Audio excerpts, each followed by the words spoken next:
Una exposición de las 7 edades de la Iglesia por el hermano William Marion Branham. Capítulo 2. La visión de Patmos. Juan en Patmos. Yo, Juan, vuestro hermano y copartícipe vuestro en la tribulación, en el reino y en la paciencia de Jesucristo, estaba en la isla llamada Patmos por causa de la palabra de Dios y el testimonio de Jesucristo. Apocalipsis capítulo 1, versículo 9. Esta serie de visiones de la revelación de la persona de Jesucristo le fue dada a Juan mientras él se encontraba desterrado en la isla de Patmos. Esta pequeña isla está a 30 millas de la costa de Asia Menor en el mar Egeo. Siendo que era muy peñascosa e infestada con serpientes, lagartos y alacranes, tenía muy poco valor comercial y fue usada por el Imperio Romano como una colonia penal a donde confinaban los criminales más violentos, los prisioneros políticos, etc. Usted notará que Juan se identificó entre los cristianos como un hermano en tribulación. Fue en este tiempo cuando la iglesia primitiva estaba pasando por una persecución tremenda. No era solamente que en todas partes se hablaba en contra de su religión, sino que la gente misma era encarcelada y asesinada. Juan, al igual que multitudes anteriores, ahora estaba sufriendo encarcelamiento por la palabra de Dios y el testimonio de Jesucristo. Cuando lo tomaron preso, procuraron en vano matarlo, hirviéndolo en aceite por 24 horas. Entonces los oficiales, enfurecidos y sin poder, lo confinaron a Patmos, sentenciándolo como un brujo. Pero Dios estaba con él, y le fue permitido dejar la isla y volver a Éfeso, donde de nuevo continuó como pastor hasta el tiempo de su muerte. Las visiones que Juan recibió abarcaron un periodo de 2 años, de 95 a 96 después de Cristo. Son las visiones más sobresalientes en toda la palabra. El libro entero es dado en símbolos, y por lo tanto es el centro de mucha crítica y controversia. Sin embargo, tiene sobre sí el sello de Dios. Eso indica que es auténtico y de tremendo valor para todo aquel que lee y escucha la palabra de sus páginas sagradas. En el Espíritu en el día del Señor. Yo estaba en el Espíritu en el día del Señor, y oí detrás de mí una gran voz como de trompeta. Apocalipsis capítulo 1, versículo 10. Yo estaba en el Espíritu. ¿No es en verdad hermoso? ¿Cómo amo eso? Se podría decir de esas palabras el todo de la vida cristiana. Si vamos a vivir como cristianos, tenemos que estar en su Espíritu. Juan no estaba diciendo que estaba en su propio espíritu. Eso no hubiera producido estas visiones. Tenía que ser el Espíritu de Dios. Tiene que ser el Espíritu de Dios en nosotros también. De otra manera, todos nuestros esfuerzos son en vano. Pablo dijo, yo oraré en el Espíritu, cantaré en el Espíritu y viviré en el Espíritu. Si algo bueno ha de venir a mí, tiene que ser revelado por el Espíritu, confirmado por la palabra y hecho manifiesto por medio de los resultados que produce. Tan seguro como Juan tuvo que estar en el Espíritu para recibir directamente de Jesús estas revelaciones tan tremendas, así también nosotros necesitamos estar en el Espíritu para entender las revelaciones que Dios nos ha dado en su palabra, las cuales nos muestran cómo vivir, porque es el mismo Espíritu. Véalo de esta manera. Muchísimas personas leen la Biblia en Hechos 2:38. Arrepentíos y bautícese cada uno de vosotros en el nombre de Jesucristo para perdón de los pecados y recibiréis el don del Espíritu Santo. Y siguen adelante, no lo ven. Si lo vieran, por medio de haber entrado en el Espíritu, sabrían que sí desean recibir el Espíritu Santo. Necesitan arrepentirse y ser bautizados en el nombre del Señor Jesús, y entonces Dios estaría obligado a cumplir su palabra, llenándolos con el Espíritu Santo. Nunca entran en su Espíritu. De otra manera sucedería con ellos exactamente como dice la palabra. Ore usted a Dios para que le dé revelación por su Espíritu. Ese es el primer paso. Entre en el Espíritu. Permítame usar otra ilustración. Supongamos que usted necesita sanidad. ¿Qué dice la palabra? Pues todos lo hemos leído innumerables veces, pero no entramos en el Espíritu cuando lo leíamos. ¿Le pedimos a Dios que su Espíritu nos enseñara la verdad genuina del asunto? Si lo hubiéramos hecho, llamaríamos a los ancianos, confesaríamos nuestros pecados, seríamos ungidos, orarían por nosotros y allí sería el fin del asunto. Puede ser que no venga de inmediato, pero en su espíritu ya está concluido. No hay ninguna otra corte de apelación. Dios cumplirá su palabra. Necesitamos entrar en el Espíritu, entonces las cosas se lograrán. No vaya a dar primero los pasos. Primero entre en el Espíritu y luego dé los pasos y observe lo que Dios hará. ¿Ha notado usted cómo es que el mundo entra en el espíritu de las cosas que son del mundo? Asisten a sus juegos de pelota, a sus eventos deportivos y sus bailes. Ellos entran en el espíritu del asunto. No están sentados allí como flores pintadas en papel de tapiz, como algún palo seco y muerto. Entran en el mero sentir y llegan a ser parte de las cosas. Pero ¿cómo odian al cristiano cuando entra en el espíritu de la palabra de Dios? Nos llaman de fanáticos y aleluyas. No hay nada que no harán para demostrar su odio y desaprobación. Pero ignore usted todo eso. Eso se puede anticipar. Sabiendo de dónde viene, usted siga adelante y entre en el espíritu de adoración. Nuestro espíritu es limpio, fresco, genuino, tranquilo y serio, pero no obstante lleno del gozo del Señor. El cristiano debiera estar igual de exuberante y lleno de su placer en el Señor que los del mundo cuando saborean y se deleitan en sus placeres. Ambos son humanos y ambos tienen emociones. La diferencia consiste en que el corazón y las emociones del cristiano están enteramente enfocados en el Señor de la gloria y su amor, mientras que el mundo satisface la carne. Ahora dice que Juan estaba en el Espíritu en el día del Señor. Aquí está un versículo que en verdad causa contienda. No que debiera ser así, pero algunos simplemente no pueden ver lo que en realidad dice la palabra. En primer lugar, hallamos a unas personas muy finas que interpretan el día del Señor como el día de reposo, que para ellos es el día sábado. Luego hay otros que llaman el día del Señor el día domingo, el primer día de la semana. Pero ¿cómo podría ser uno o el otro, o aún los dos días juntos, cuando Juan estaba en el Espíritu recibiendo aquellas visiones por el espacio de 2 años? En realidad, lo que sucedió fue que Juan fue llevado en el Espíritu y fue transportado al día del Señor, lo cual está aún por venir. La Biblia habla del día del Señor, lo cual está en el futuro, y Juan estaba viendo las cosas de ese día futuro. Pero entre tanto, para calmar nuestras mentes, resolvamos exactamente lo que es el día de reposo. El día de reposo, como lo conocemos en el Nuevo Testamento, no es el guardar determinado día. No tenemos ningún mandamiento para guardar el día sábado como día de reposo, como tampoco tenemos mandamiento para guardar el primer día de la semana, o sea, el día domingo. Aquí está la verdad respecto al día de reposo, lo cual significa descanso. Porque si Josué les hubiera dado el reposo, o día de reposo, no hablaría después de otro día.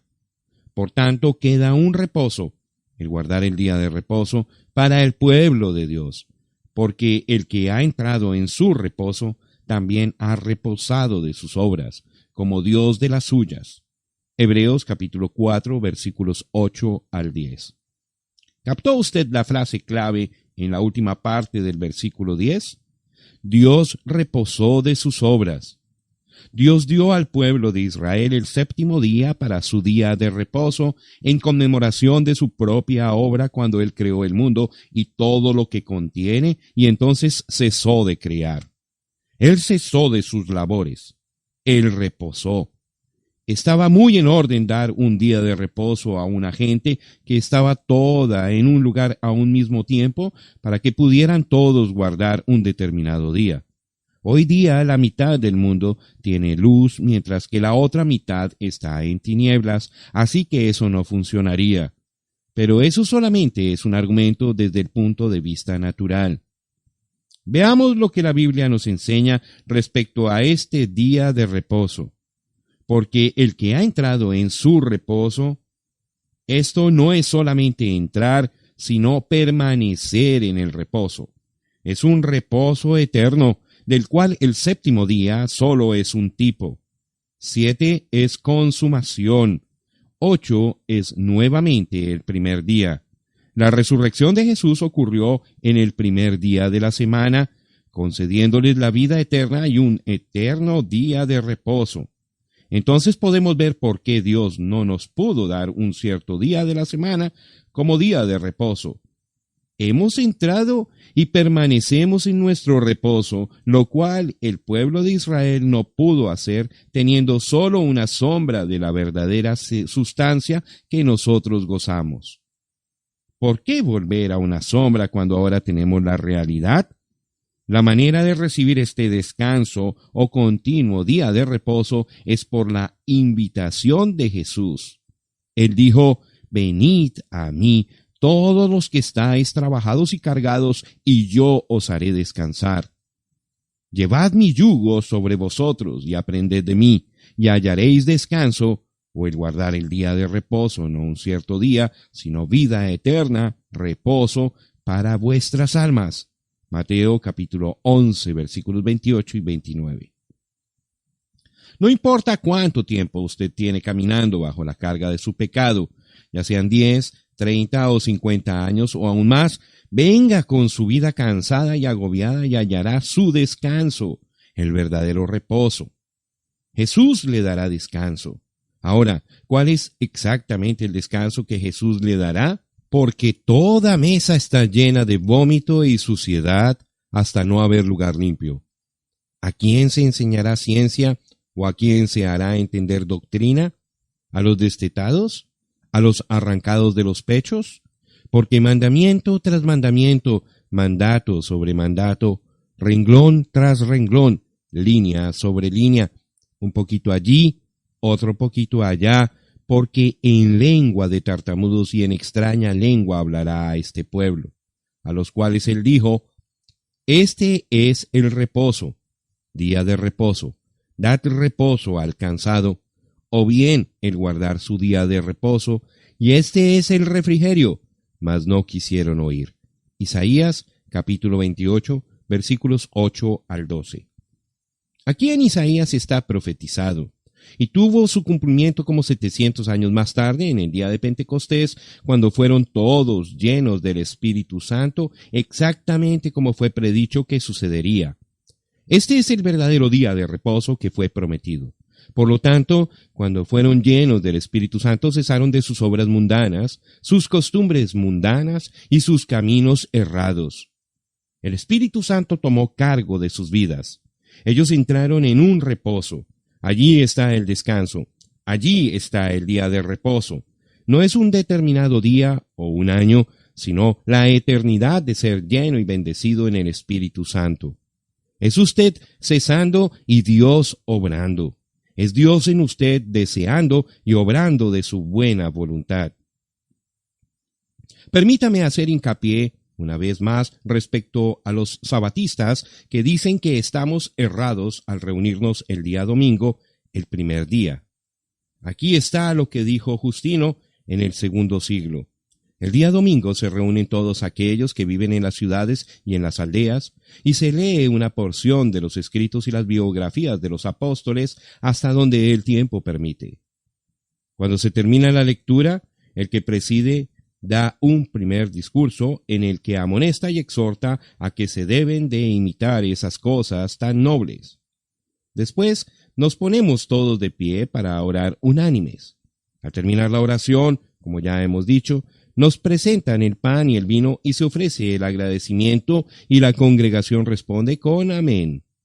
Luego el pan y el vino se distribuye a cada uno, de lo cual todos participan y los diáconos les llevan a los ausentes.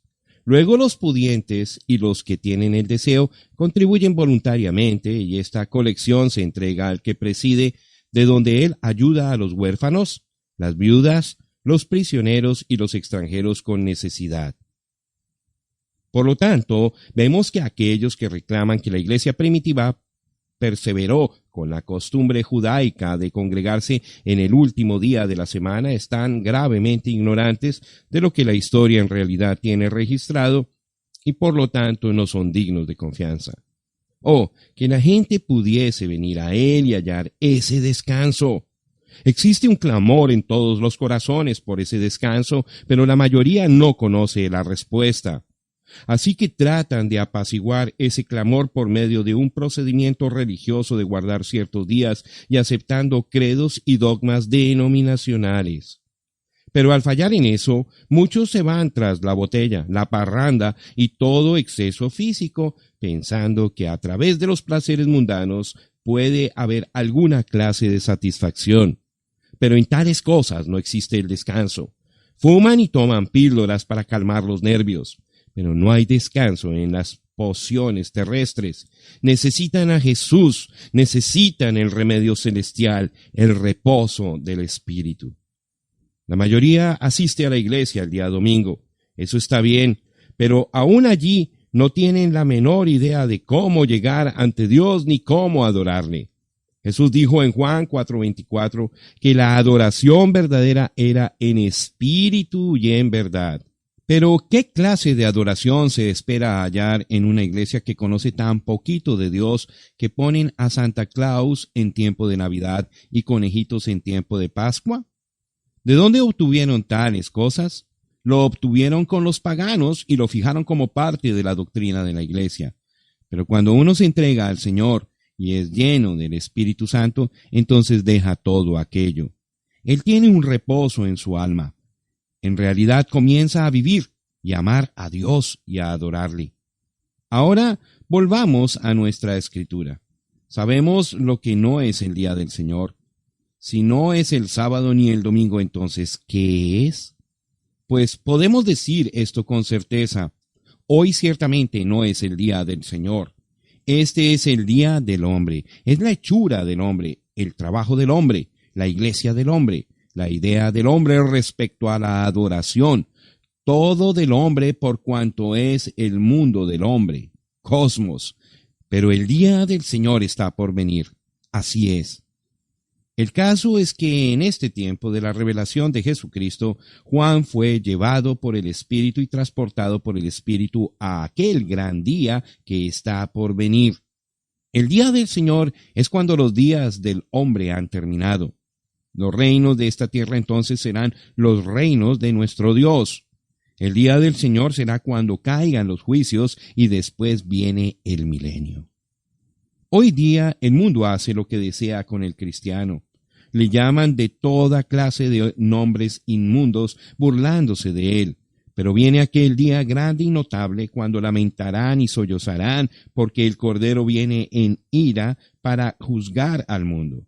Entonces es cuando los justos tendrán su día con el Señor, porque los malvados quemarán y los justos entrarán al milenio caminando sobre sus cenizas. Hollaréis a los malos, los cuales serán ceniza bajo las plantas de vuestros pies, en el día en que yo actúe, ha dicho Jehová de los ejércitos. Malaquías, capítulo 4, versículo 3. La voz como de trompeta. Y oí detrás de mí una gran voz como de trompeta. Apocalipsis capítulo 1, versículo 10. Juan estaba en el Espíritu, y allí él vio el grande y maravilloso día del Señor Jesús y todo su santo poder. El futuro estaba por desenvolverse porque Dios le iba a instruir. Juan no dijo que era trompeta, sino como trompeta. Ahora, cuando una trompeta es tocada, tiene algo de urgencia en el sonido. Es como el heraldo, el mensajero del rey, que viene ante el pueblo. Él le sopla a la trompeta y es un llamado urgente. La gente se reúne para escuchar. Israel siempre se reunía al sonar la trompeta. Algo importante está a la mano. Escúchenlo. Así que esta voz tenía la misma urgencia como de trompeta. Era clara y fuerte, alarmante y despertadora. Oh, que nosotros pudiésemos oír la voz de Dios en este día como una trompeta, por cuanto es la trompeta del Evangelio resonando la palabra de profecía para alertarnos y prepararnos para lo que está por venir sobre la tierra. El mando a escribir. Que decía: yo soy el Alfa y la Omega, el primero y el último. Escribe en un libro lo que ves y envíalo a las 7 iglesias que están en Asia, a Éfeso, Esmirna, Pérgamo, Tiatira, Sardis, Filadelfia y Laodicea. Apocalipsis capítulo 1, versículo 11. Allí está el primero y el último, el Alfa y la Omega. Eso es todo. El único y verdadero Dios, la voz y la palabra de Dios. Realidad y verdad están a la mano. ¿Qué cosa es estar en el Espíritu? Oh, el estar en la presencia de Dios y oír de Él. Escribe en un libro lo que ves y envíalo a las 7 iglesias. La voz que habló su palabra en el huerto del Edén y sobre el monte del Sinaí, la cual también fue oída en la gloria excelsa del monte de la transfiguración, una vez más estaba sonando, y esta vez a las 7 iglesias, con una completa y final revelación de Jesucristo. Juan escribe las visiones.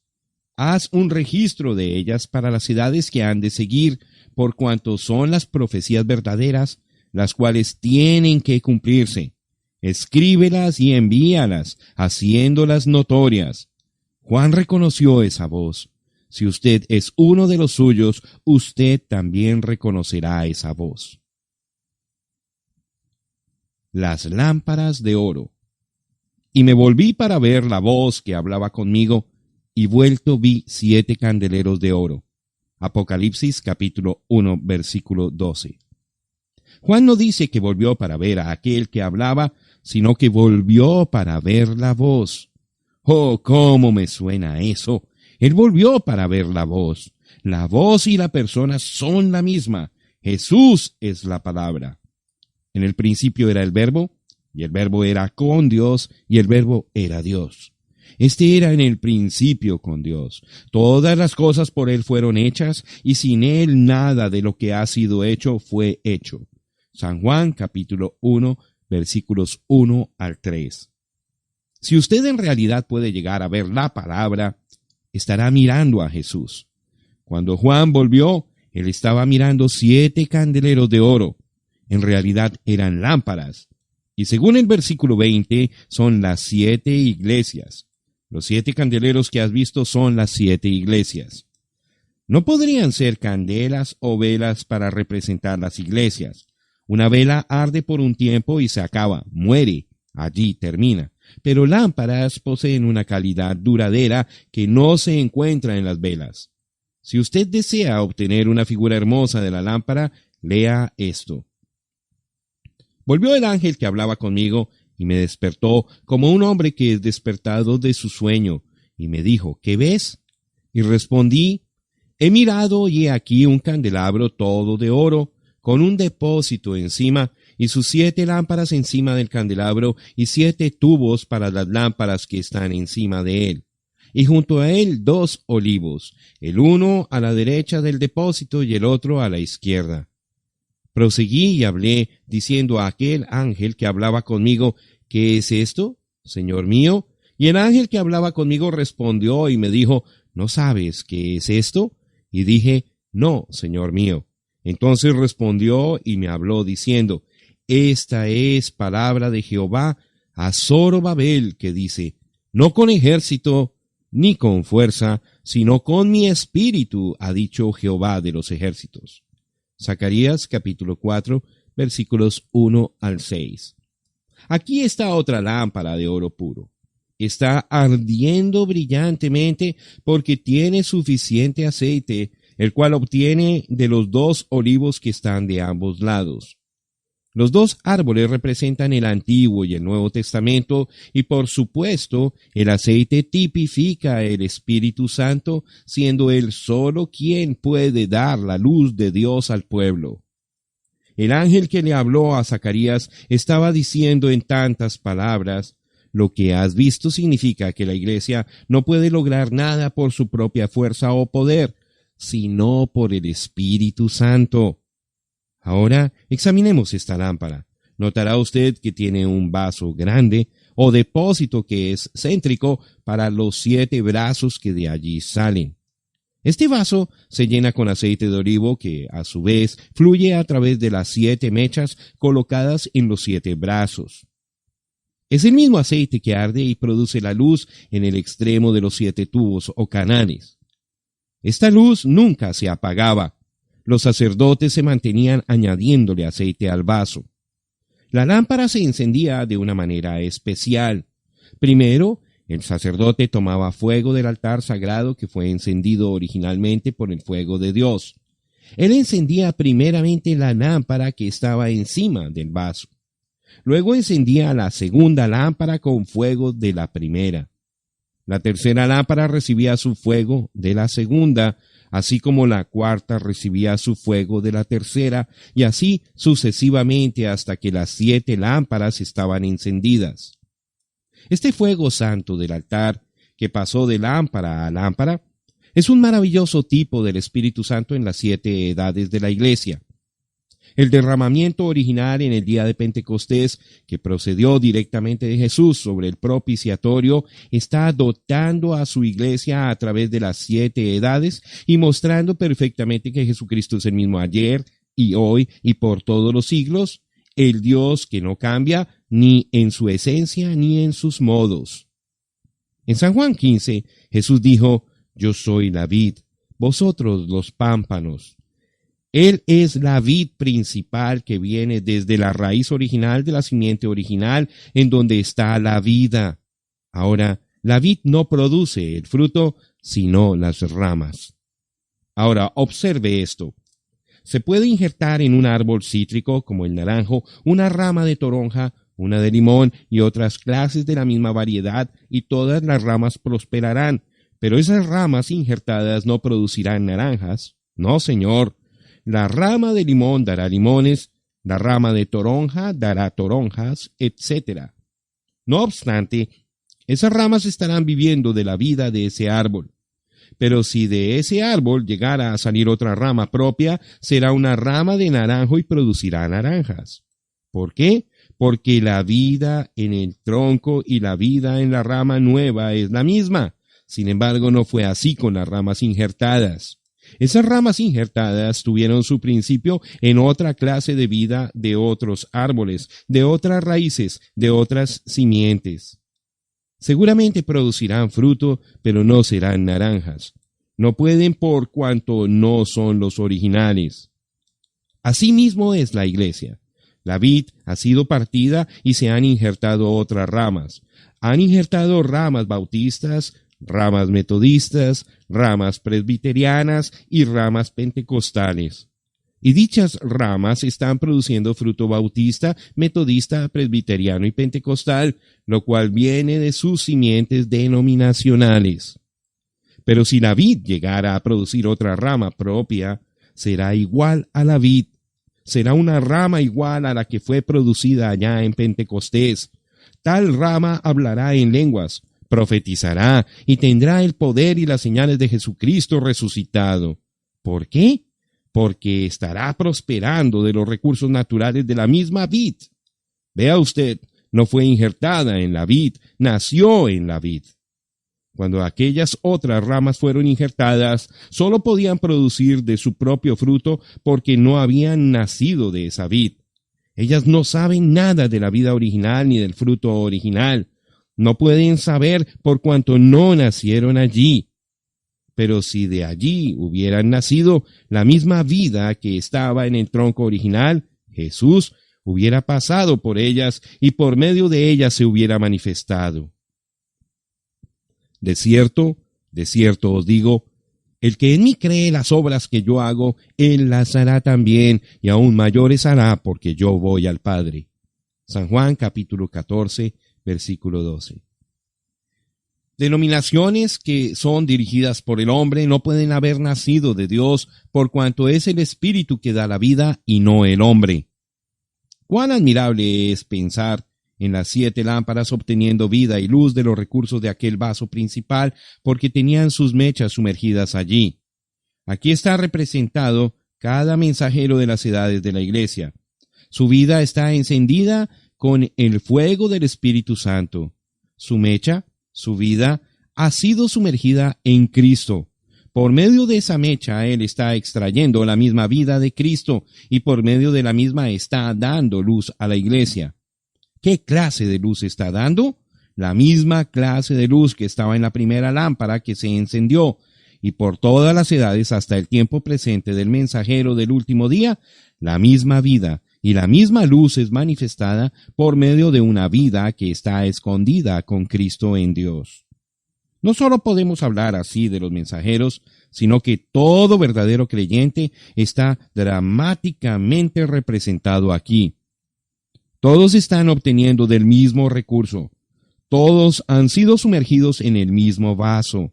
Están muertos para sí mismos y sus vidas están escondidas con Cristo en Dios. Están sellados por el Espíritu Santo. Y no contristéis al Espíritu Santo de Dios, con el cual fuisteis sellados para el día de la redención. Efesios capítulo 4, versículo 30. Ningún hombre los puede arrebatar de su mano. Sus vidas no se pueden alterar. La vida visible está ardiendo y brillando, dando luz y manifestaciones del Espíritu Santo. La vida invisible, de adentro, está escondida en Dios y alimentada por la palabra del Señor. Satanás no los puede tocar, ni siquiera los puede dañar la muerte, porque la muerte ha perdido su aguijón, la tumba ha perdido su victoria. Gracias a Dios, ellos tienen esta victoria en y por los méritos de el Señor Jesucristo. Amén y amén. Ya no es el sacerdote. Y en medio de los 7 candeleros, a uno semejante al Hijo del Hombre, vestido de una ropa que llegaba hasta los pies, y ceñido por el pecho con un cinto de oro. Apocalipsis capítulo 1, versículo 13. Allí está parado uno semejante al Hijo del Hombre. Como la joya es embellecida por el engaste del anillo, así también Él es glorificado en medio de las iglesias. Es el día del Señor, porque Juan lo ve parado, no como sacerdote, pero como el juez por venir. El cinto de oro ya no está rodeando la cintura, como lo debe llevar el sacerdote mientras ministra a Dios en el lugar santísimo, pero ahora está sobre los hombros, por cuanto ya no es sacerdote, sino el juez. Para entonces se ha cumplido San Juan 5:22, donde dice, porque el Padre a nadie juzga, sino que todo el juicio dio al Hijo. Su servicio ha sido desempeñado, el sacerdocio ha cesado, los días de la profecía han terminado. Él está ceñido como el juez. La gloria séptuple de su persona. Su cabeza y sus cabellos eran blancos como blanca lana, como nieve, sus ojos como llama de fuego, y sus pies semejantes al bronce bruñido, refulgente como en un horno, y su voz como estruendo de muchas aguas. Tenía en su diestra 7 estrellas, de su boca salía una espada aguda de 2 filos, y su rostro era como el sol cuando resplandece en su fuerza. Apocalipsis capítulo 1, versículos 14 al 16. Cuán conmovedora e inspirativa fue la aparición de Jesús a Juan, el cual estaba desterrado por causa de la palabra, y aquí, de frente tenía la palabra viviente. ¡Qué visión tan iluminadora! Porque todo atributo descriptivo tiene un significado. ¡Qué revelación de su glorioso ser! 1. Su cabello blanco como la nieve. Primeramente Juan ve y hace mención de la blancura de su cabello. Era blanco y tan brillante como la nieve. Esto no era debido a su edad. No. El cabello brillantemente blanco no significaba edad, sino experiencia, madurez y sabiduría. El ser eterno no envejece. ¿Qué es el tiempo para Dios? El tiempo significa muy poco para Dios, pero sabiduría significa mucho. Es como cuando Salomón clamó a Dios por sabiduría para poder juzgar al pueblo de Israel. Ahora él viene como el juez de toda la tierra y será coronado con sabiduría. Eso significa el cabello blanco y brillante. Estuve mirando hasta que fueron puestos tronos, y se sentó un anciano de días cuyo vestido era blanco como la nieve y el pelo de su cabeza como lana limpia. Su trono llama de fuego y las ruedas del mismo fuego ardiente. Un río de fuego procedía y salía delante de él. Millares de millares le servían y millones de millones asistían delante de él. El juez se sentó y los libros fueron abiertos. Ya entonces miraba a causa del sonido de las grandes palabras que hablaba el cuerno. Miraba hasta que mataron a la bestia y su cuerpo fue destrozado y entregado para ser quemado en el fuego. Habían también quitado a las otras bestias su dominio, pero les había sido prolongada la vida hasta cierto tiempo. Miraba yo en la visión de la noche, y aquí con las nubes del cielo venía uno como un hijo de hombre, que vino hasta el anciano de días, y le hicieron acercarse delante de él. Y le fue dado dominio, gloria y reino, para que todos los pueblos, naciones y lenguas le sirvieran. Su dominio es dominio eterno, que nunca pasará, y su reino uno que no será destruido. Daniel, capítulo 9, versículos 9 al 14. Allí está. Daniel lo vio con el cabello blanco. Él era el juez abriendo los libros y de ellos juzgaba. Daniel lo vio que venía en las nubes. Es lo mismo que vio Juan. Ambos lo vieron igual. Vieron al juez con su cinto de juicio por los hombros, parado puro, santo, lleno de sabiduría, completamente apto para juzgar al mundo en justicia. ¡Aleluya! Aún el mundo entiende este simbolismo, porque en tiempos pasados el juez llegaba y convocaba a la corte, estando vestido con una peluca blanca y un manto largo que llegaba hasta los pies, que significaba autoridad completa para impartir justicia. 2. Sus ojos como fuego. Piénselo. Aquellos ojos que una vez fueron nublados con lágrimas de tristeza y piedad, aquellos ojos que lloraron de compasión frente a la tumba de Lázaro, aquellos ojos que no vieron la maldad de los asesinos que le colgaron en una cruz, antes con tristeza clamó, Padre, perdónalos. Ahora esos ojos son una llama de fuego, los ojos del juez que recompensará a aquellos que le rechazaron. Esta era la emoción que él manifestó más cuando apareció como hijo de hombre. Con frecuencia lloró. Sin embargo, detrás de aquel llanto y tristeza aún estaba Dios. Esos mismos ojos vieron visiones, miraron hasta lo profundo de los corazones de los hombres y conocieron sus pensamientos y todos sus diversos caminos. Era Dios quien ardía a través de esos ojos mortales y clamó a aquellos que no le reconocieron. Porque si no creéis que yo soy, en vuestros pecados moriréis. San Juan capítulo 8, versículo 24. Si no hago las obras de mi Padre, no me creáis, mas si las hago, las obras de mi Padre, aunque no me creáis a mí, creed a las obras, para que conozcáis y creáis que el Padre está en mí y yo en el Padre. San Juan capítulo 10, versículos 37 y 38. Así como Jeremías de la antigüedad, él era el profeta de lágrimas porque los hombres no recibieron la palabra de Dios y pusieron a un lado la revelación. Esos ojos ardientes y llameantes del juez están grabando las vidas de toda carne aún ahora mismo, recorriendo toda la tierra y no hay nada que él no sabe. Él conoce los deseos del corazón y lo que cada uno piensa hacer. No hay nada que no será revelado porque todas las cosas están desnudas ante los ojos de aquel a quien tenemos que dar cuenta. Piénselo, él aún conoce lo que usted está pensando ahora mismo. Sí, allí está parado como juez con ojos como llama para pronunciar juicio. El día de misericordia ha cesado.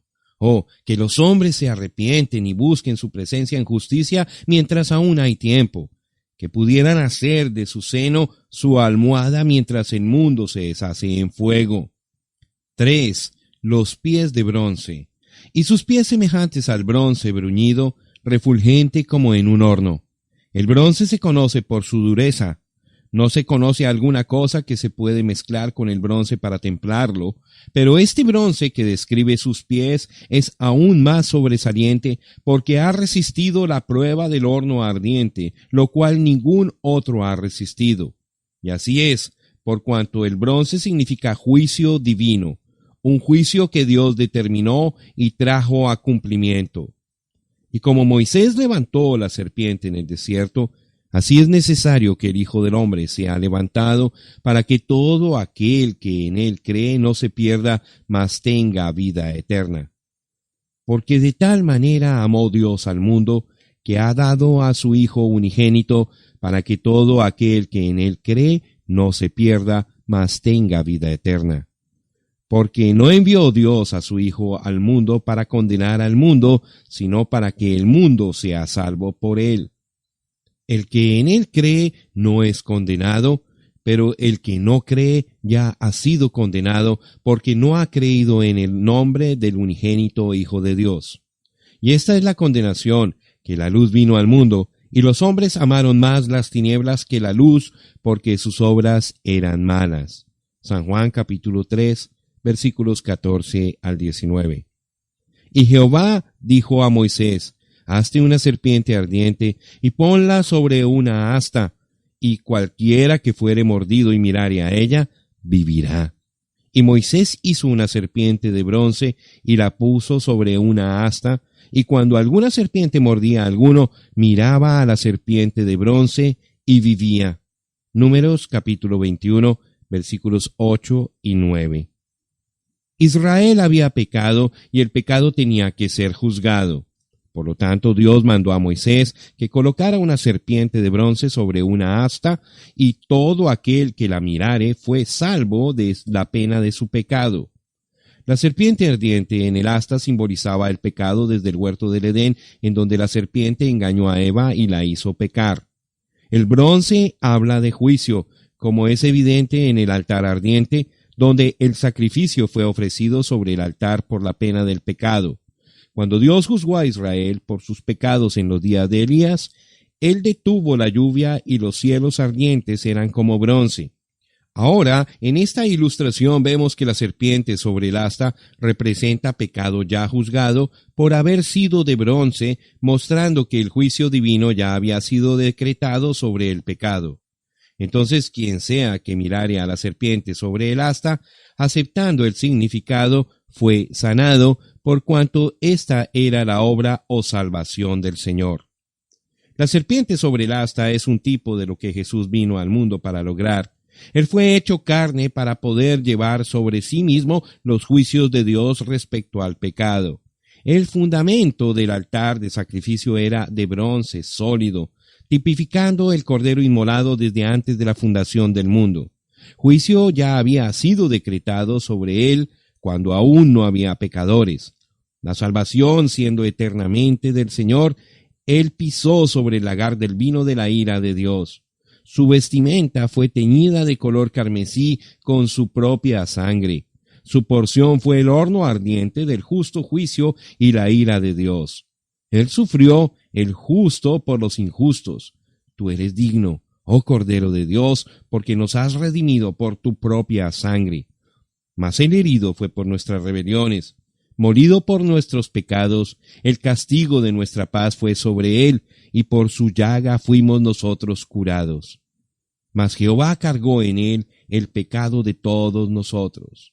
Isaías capítulo 53, versículos 5 y 6. Él sufrió como ningún hombre jamás ha sufrido.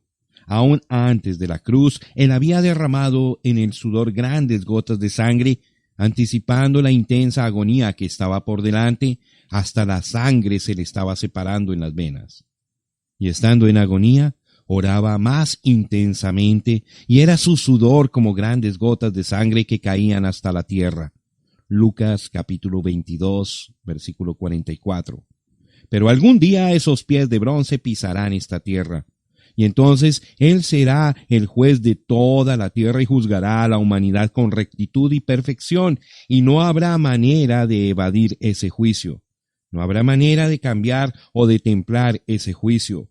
Entonces el que es injusto sea injusto todavía, y el que es inmundo sea inmundo todavía.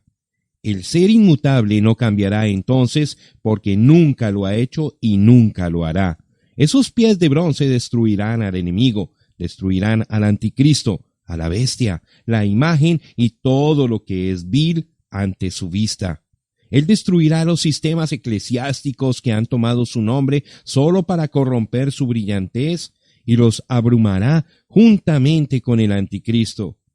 Allí estarán todos los malvados, los ateos, los agnósticos, los modernistas, los liberales, como también la muerte, el infierno y la tumba. Así será, porque cuando Él viene, entonces los libros serán abiertos. Entonces es cuando aparecerán hasta las vírgenes fatuas y la iglesia tibia.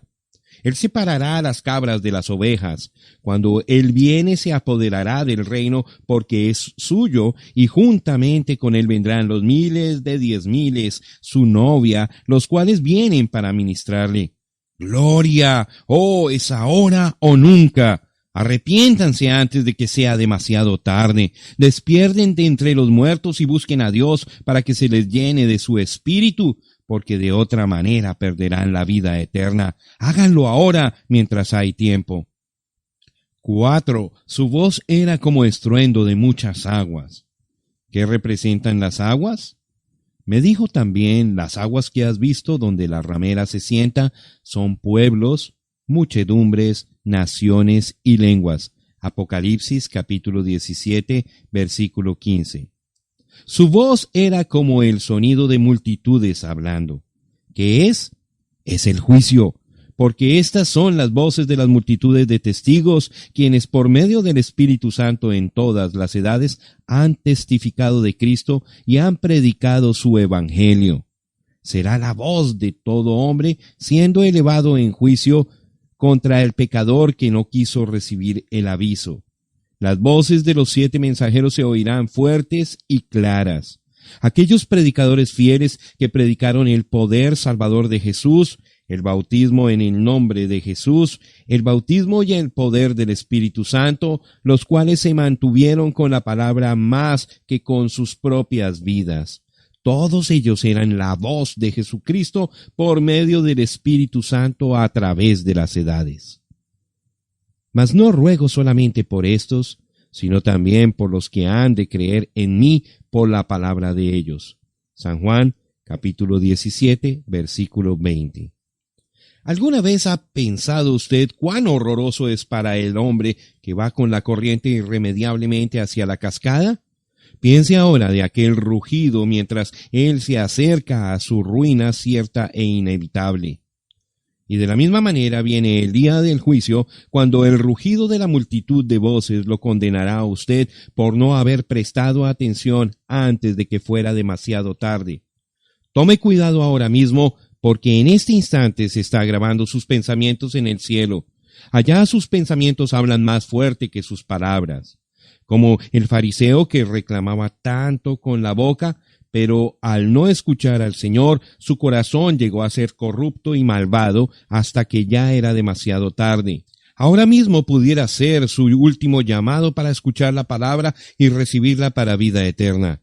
Será demasiado tarde cuando llegue ante el rugido de aquellas voces de juicio y perdición. Pero ¿ha notado usted cuán dulce y relajante puede ser el sonido del agua?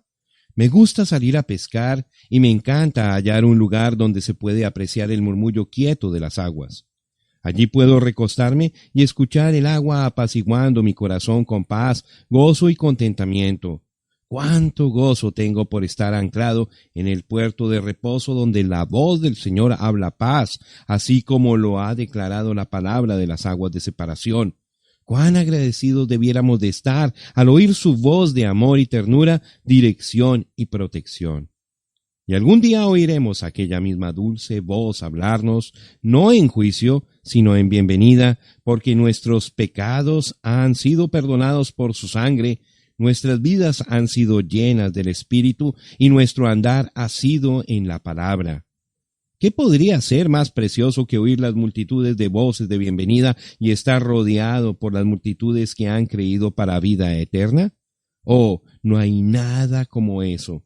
Mi oración es que usted oiga su voz y que no vaya a endurecer su corazón, sino que lo reciba como su rey. Oh, si usted solamente lo viera. Fueron las aguas que destruyeron al mundo, pero fueron las mismas aguas que salvaron a Noé y que también salvaron a la tierra entera para Noé.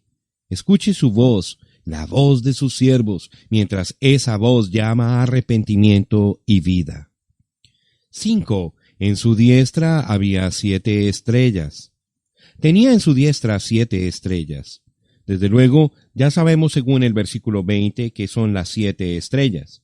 El misterio de las 7 estrellas son los ángeles, mensajeros de las 7 iglesias. Ahora, de ninguna manera pudiéramos errar en esto porque él mismo nos lo interpreta.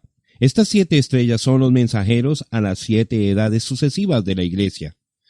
No son llamados por sus nombres, solamente están mostrados como 7, uno para cada edad. Desde la edad de Éfeso hasta esta edad de la Odisea, cada mensajero trajo el mensaje de verdad al pueblo, nunca fallando en vigilar que fuera la palabra de Dios para dicha edad de la iglesia en particular. Cada uno se mantuvo fiel. Fueron firmes en su lealtad hacia la luz original. A medida que cada edad se separó de Dios, su mensajero fiel tornó esa edad hacia la palabra. Sus fuerzas venían del Señor, de otra manera ellos nunca hubieran podido rendir la marea.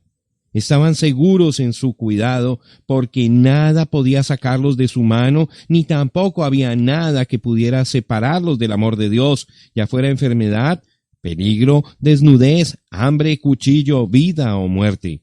Ellos estaban verdaderamente rendidos a Él y guardados por su omnipotencia. No tenían temor de la persecución que les esperaba en el camino. Dolor y burla solamente eran motivos para dar gloria a Dios de que fueran contados dignos de sufrir por Él. Y en gratitud por su salvación, ellos ardían con la luz de su vida y reflejaban su amor, paciencia, mansedumbre, templanza, benignidad y fidelidad. Y Dios los respaldaba con prodigios, señales y maravillas. Fueron acusados de ser fanáticos y aleluyas. Fueron denunciados por organizaciones y puestos en mofa, pero se mantuvieron fieles a la palabra. Ahora, no es difícil mantenerse fiel a un credo, es fácil porque el diablo está detrás de todo eso, pero es algo muy distinto ser fiel a la palabra y volver a lo que la palabra produjo originalmente después de Pentecostés.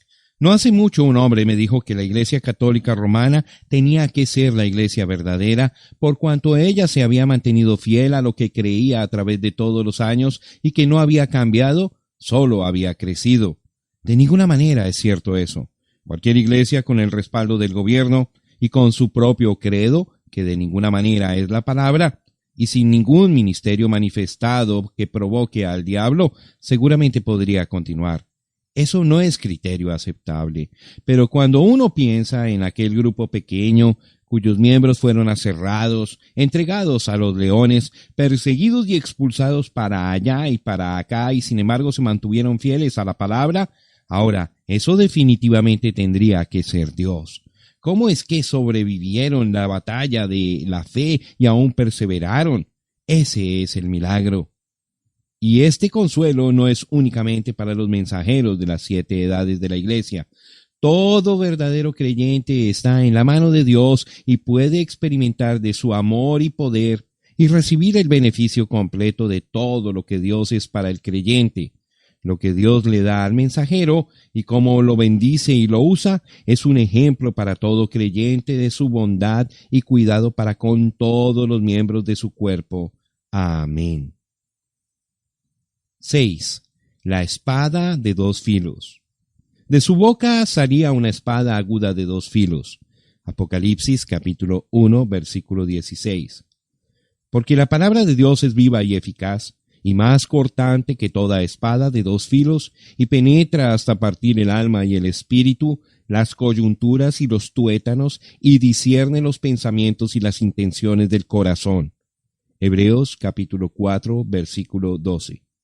De su boca salía una espada de dos filos, la cual es la palabra de Dios. Entonces vi el cielo abierto, y aquí un caballo blanco, y el que lo montaba se llamaba Fiel y Verdadero, y con justicia juzga y pelea. Sus ojos eran como llama de fuego, y había en su cabeza muchas diademas, y tenía un nombre escrito que ninguno conocía sino él mismo. Estaba vestido de una ropa teñida en sangre, y su nombre es el Verbo de Dios. Y los ejércitos celestiales, vestidos de lino finísimo, blanco y limpio, le seguían en caballos blancos. De su boca sale una espada aguda para herir con ella a las naciones, y él las regirá con vara de hierro, y él pisa el lagar del vino del furor y de la ira del Dios Todopoderoso. Y en su vestidura y en su muslo tiene escrito este nombre: Rey de Reyes y Señor de Señores. Apocalipsis capítulo 19, versículos 11 al 16. Le dijo Natanael: ¿De dónde me conoces? Respondió Jesús y le dijo: Antes que Felipe te llamara, cuando estabas debajo de la higuera, te vi. San Juan capítulo 1, versículo 48. Allí está, cuando Él venga, aquella palabra vendrá en contra de toda nación y todo hombre. Ninguno podrá pararse en contra de ella. Revelará lo que hay en cada corazón, así como hizo con Natanael. La palabra de Dios mostrará quién hizo la voluntad de Dios y quién no. Dará a conocer las obras secretas de cada hombre y por qué las hizo, separará. Y piensas esto, hombre, tú que juzgas a los que tal hacen y haces lo mismo, que tú escaparás del juicio de Dios. Romanos capítulo 2, versículo 3. Entonces sigue relatando en los versículos 5 al 7 cómo es que Dios va a juzgar a los hombres.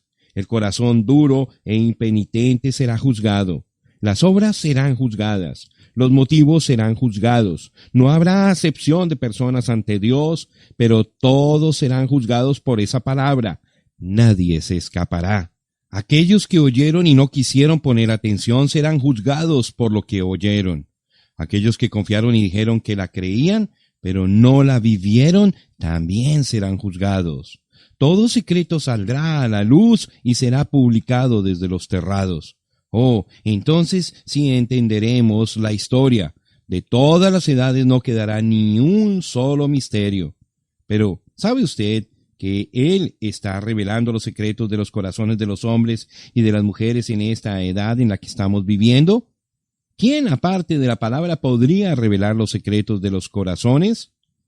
Porque la palabra de Dios es viva y eficaz, y más cortante que toda espada de dos filos, y penetra hasta partir el alma y el espíritu, las coyunturas y los tuétanos, y discierne los pensamientos y las intenciones del corazón. Hebreos capítulo 4, versículo 12. Es la palabra. Está obrando para lo que fue enviada, porque ella, la palabra, está llena de poder. Es el mismo espíritu que estaba en Jesús, la palabra, lo cual está de nuevo presente en la iglesia en esta última edad como una señal final, procurando desviar a la gente del camino que conduce al juicio, porque todo aquel que lo rechaza a él, la palabra, ya ha entrado en el juicio, habiéndole crucificado nuevamente. Y recayeron, sean otra vez renovados para arrepentimiento, crucificando de nuevo para sí mismo al Hijo de Dios y exponiéndole a vituperio. Hebreos 6, verso 6. Ahora, Pablo dijo que la palabra vino tanto en voz como también en poder. La palabra siendo predicada, en realidad se demostró a sí misma. Como una espada llameante y aguda fue a las conciencias de los hombres, y como cuchillo de cirujano quitó las enfermedades y libertó a los cautivos. Por donde quiera que fueron aquellos creyentes primitivos, salieron predicando el evangelio, la palabra, y Dios confirmó aquella palabra con las señales que seguían.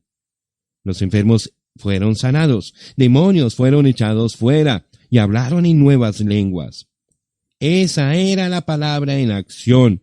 Esa palabra nunca ha fallado en la boca de cristianos que creen, y en esta última edad está presente en una forma más grande y más fuerte que nunca en la verdadera novia de la palabra.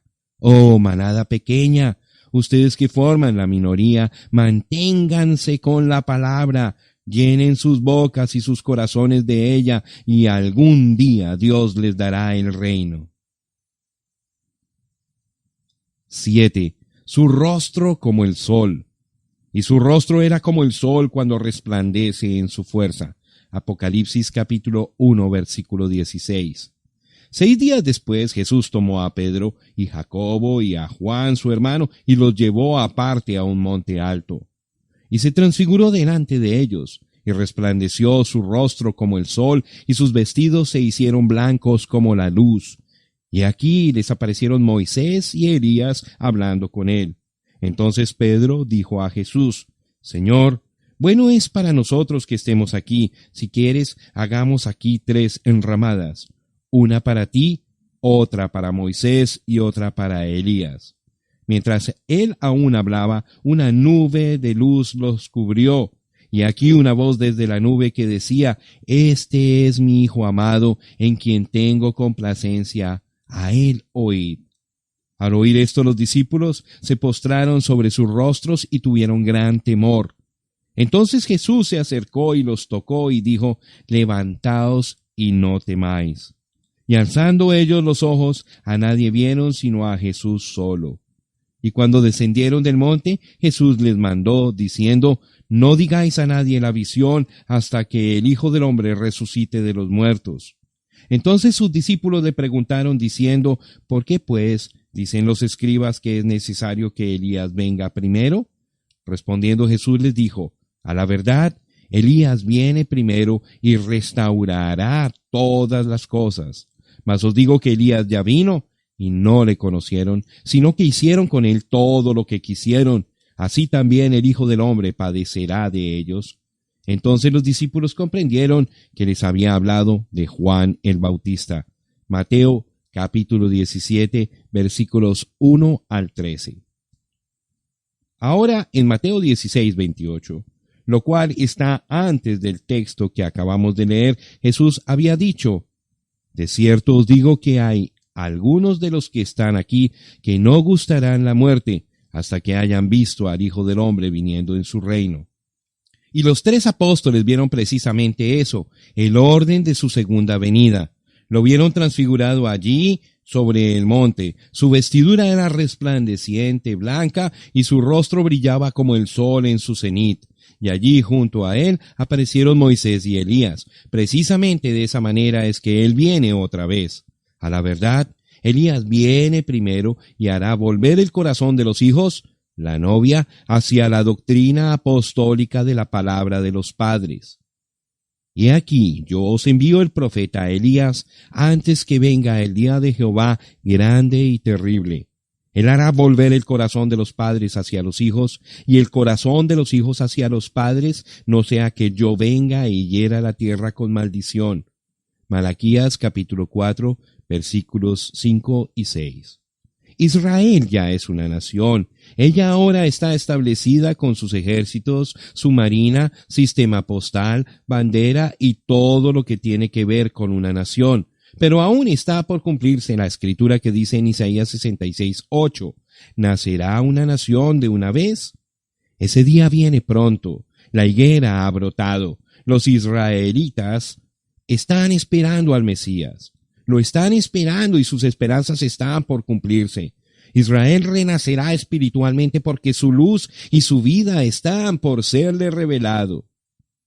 La ciudad no tiene necesidad de sol ni de luna que brille en ella, porque la gloria de Dios la ilumina y el Cordero es su lumbrera.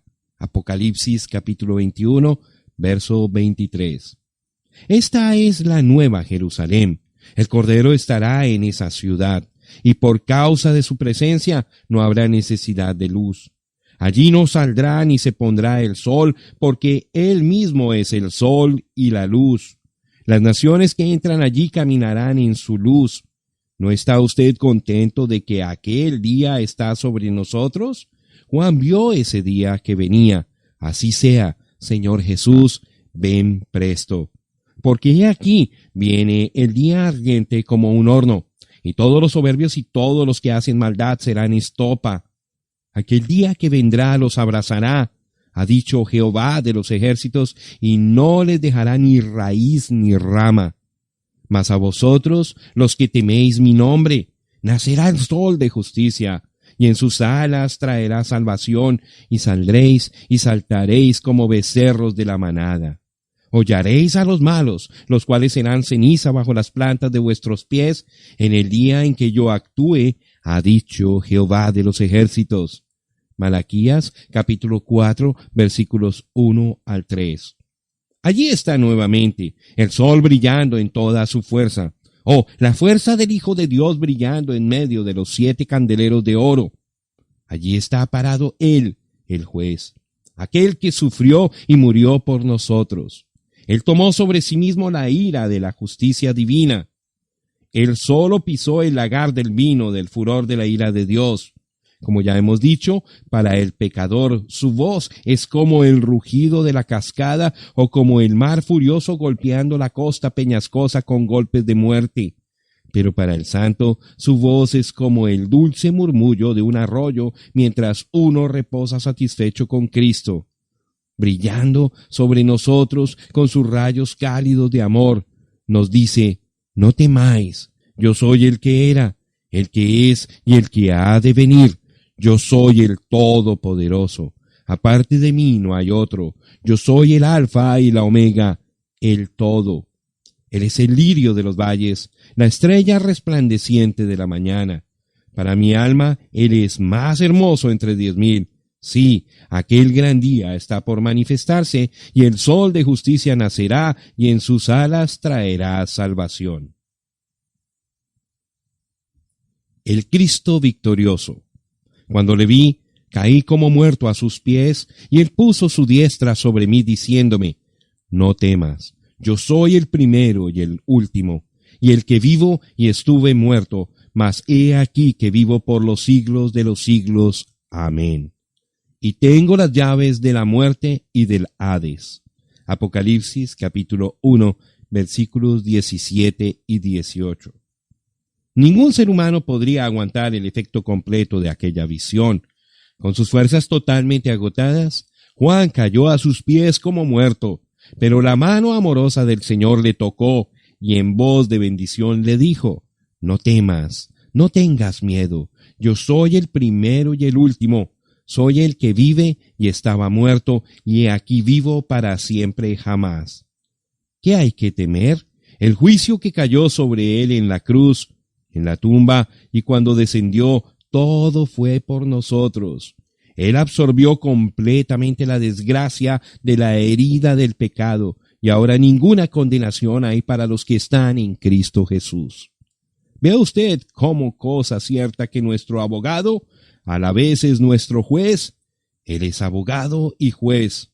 Como juez, el caso está arreglado, queda concluido.